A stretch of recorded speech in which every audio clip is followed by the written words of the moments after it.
I like my Weems and Plath ship's logbook. It's durable.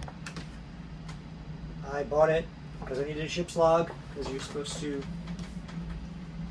record the events on your vessel.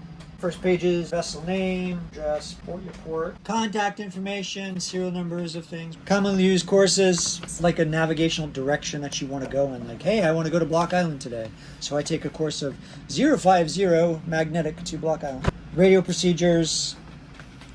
Rules of the road condensed. Very condensed. Distress signals.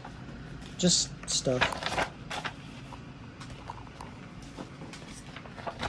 And then you get to the nitty-gritty, which is just blank pages that you can fill out as you please and put out whatever information you want to put in them. I like it because it's free form. You can put whatever you want in it. When I first started using this book, I would put basically I'd make my own graph, or a graph paper kind of. Essentially I'd put lines to keep everything, and I'd record. I was pretty methodical. I recorded the engine temperature, our speed, our course, I think every hour, and I'd have it all listed down here. And as I've gotten more accustomed to the boat, I don't record all that stuff now as much.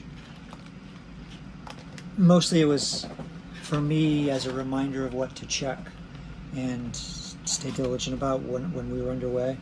It also kept the watch stander, if it was me or my partner.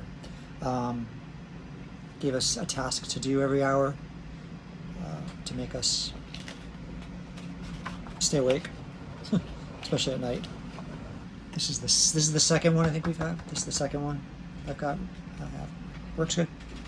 Yep. It's pretty durable. It's gotten wet, it's gotten moist. I keep it up top. The pages aren't really prone to ripping. They're pretty thick. So yeah. Grab the links below and remember to hit that subscribe button.